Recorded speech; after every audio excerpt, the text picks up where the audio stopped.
The ones with the yellow beak shallot are called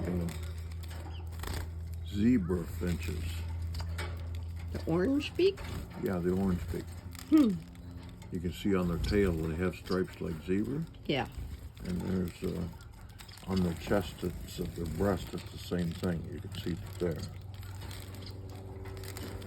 These little guys over here are diamond doves.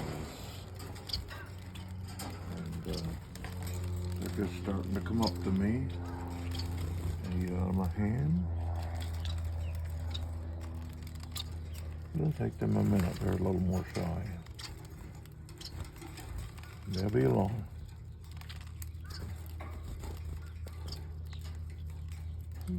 This is one of the parents. And the other parent. And this is the other parent.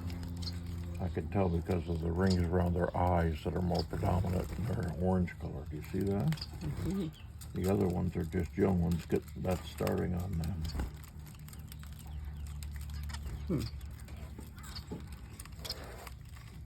You know, the Bible has a lot to say about God's hands. And I'm going to share that with you in a few minutes.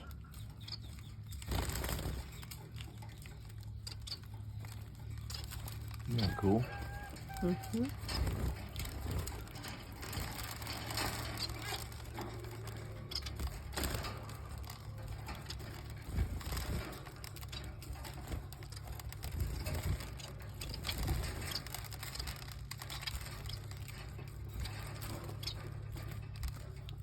You know, it's no secret. People said about being a bird whisperer. I'm no bird whisperer. It's no secret how you get birds to do this type of thing. You do it with food the same way you got me. You can see that. Yeah. But you've got to be consistent in being gentle and patient and not making them feel like they're in danger. Your hand has to be steady and calm and peaceful. Mm-hmm. And I'm going to share 3 or 4 verses with you in just a few moments about that. This is the first day that these diamond doves have come this close to my hand. I'm holding the feed in my hand. You see what I'm saying? Mm-hmm. I'm using the dish that they're used to, but I'm holding it in my hand. And they're getting used to it's moving around. And I see that little noise right there? Mm-hmm. What it did? Yeah. It made them retract. Huh. Okay? They'll be back. I can promise you. Well, these guys must really be hungry. Oh, they've already eaten, I think, 2 or 3 3 times today. I know. See these coming back to me? You know.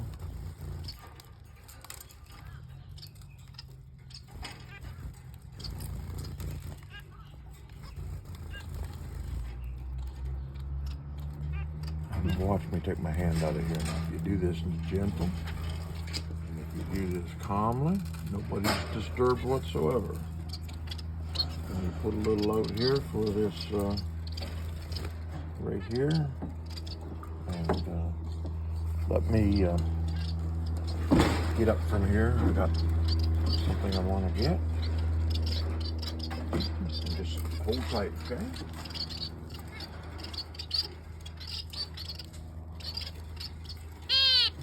Oh, they're calling for them. Where did the food go? Hi everybody, Pastor Ken back with you again, talking about God's hand. While I was feeding the finches and the diamond doves this morning, I got to think, they're getting to trust my hand. My hand's never abused them, it's never hurt them, it's never done them any damage. Every time my hand shows up, it means something good for them. Mostly food. There's no secret to that. That's how Charlotte got me. And she had me eating right out of her hand. It was all good. But I thought to myself, I gotta share just a couple of verses because there's just literally verse after verse about God's hand in our lives. So here we go, God's hand. Isaiah 41:13. For I am the Lord thy God, who takes the hold of your right hand, and says to you, do not fear, because I'm here to help you. Isn't that beautiful? Can you imagine God taking a hold of my right hand?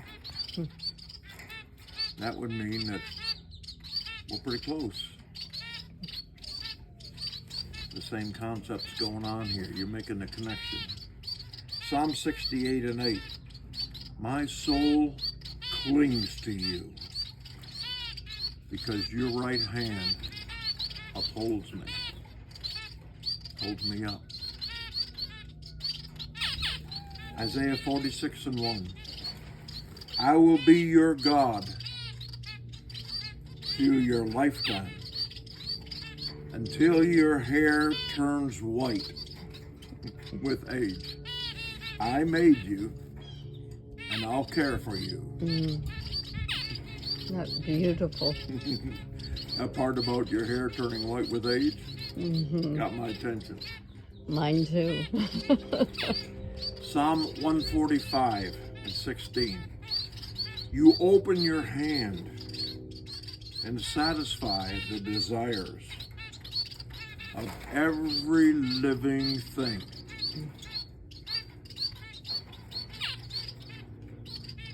You've heard Joy in the Morning talk about God taking care of the little birds. He extends his hand to do that. I just couldn't help think of these verses when I stuck my hand in there. The last few days I've been trying to train these little birds to be hand-fed. 145:16 from the book of Psalms. You open up your hand and satisfy the desires of every living thing. Right there. 1 Peter 5:6. Humble yourself, therefore, under the mighty hand of God, that he will lift you up in due time. Both humbling under his hand, him lifting us up in due time. It all surrounds God's hand. God's hand is connected to his heart. He wants to reach down because his heart says reach down and help Ken Reid. Reach down and lift Ken Reid up.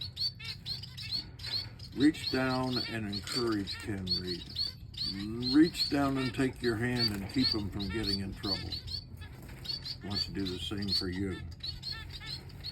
Hold you in the palm of his hand.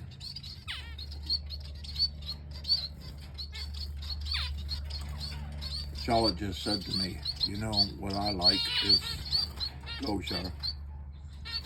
I like that the Lord has my name engraved in the palm of his hand. Isn't it? My name is right there. He's not only holding my hand, but my name is on his hand.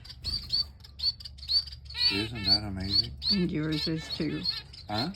And yours is too. What about the people that are listening? Oh my, yes. It must be a big hand. Because he has all of our names engraved on his hand. That's how much he loves us. That is awesome. I think it is. I hope that you've enjoyed our talk about the birds eating out of my hand. I think if you just keep it running for a little bit again, Charlotte, I'll just end the video with another little demo here. Coming at you, little guys. Put my hand through the small hole this time.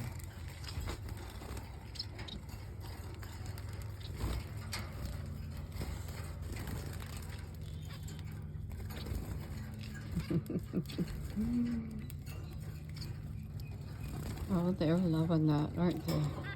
They are. They get very noisy, Ken, when you take the food away from them. It's not that they're I mean, they have eaten a bunch of food this morning.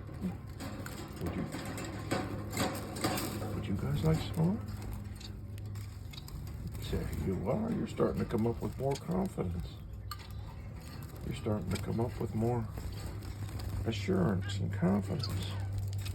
In a couple of days, you'll be eating right out of my hand. We can get rid of this plastic thing. Look at that. Isn't that sweet? That one is a little cautious yet, isn't it? Yeah. There's not really much room for him. He wants a drink. He's been down. I got to get some water and put in there. I had them full a couple times this morning. Moving around. Okay. Okay, thank you, Ken. You see these diamond doves? You see why they're called diamond? Oh, you see why they're called diamond doves? You see on their wings and the little white spots? Mm-hmm. They are probably the smallest of the pigeon breed, because doves are a part of the pigeon breed. And in the Bible, they would bring a turtle dove or a pigeon if you were poor and couldn't afford a lamb or an oxen. And little birds would give their life so that somebody's sins could be forgiven. My goodness, Ken. I'm so glad that Jesus took care of all that for us. I'm telling you, it's a huge deal. There isn't any sacrifice we could do that would be good enough Oh my, none. None.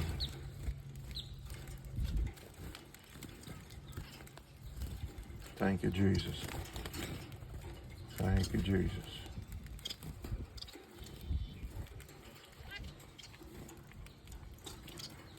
Charlotte, do you want me to tell you a story? Mm-hmm. Now, every time I get some animals around me, I try to use them for the Lord. You know that. Mm-hmm. It's a habit, a good habit. So these are in the back of my truck, and when you go to Walmart and I'm waiting out in the parking lot, guess what I'm doing?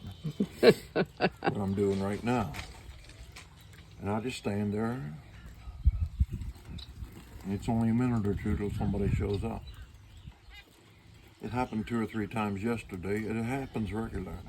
I don't have to go hollering and roaring looking for a crowd. A lady steps up and said to me, my husband used to be in the birds. Used to know how to tame birds. She said he had some birds that they got so tame that he could open the gate on the cage and they'd outside and they'd fly away. But come back every night and get back in the cage. Now and there's a connection. And she said, before I go, is there anything I could pray for you about? Now, she stole my thunder. She stole my line. Because that's exactly the thing that I say to people all the time. And I've had oodles of opportunities to talk to people about the Lord. I said, come over here, ma'am. She was an older lady, silver hair. She wasn't trying to come on to me. She seriously looked me right in the eye. I said, I'm a pastor. Oh my. And she said, I want to pray for you. I said, pray that these little birds will be used to draw people around me so that I can talk to them about the Lord. She put her arm around me and began to pray for these little birds. So these birds have been prayed over. And she prayed that God would use them and me together to grab somebody's attention so that I could turn around and say to them, is there anything in your life that you'd like me to pray about? You could use your hobby to do the very same thing. God bless.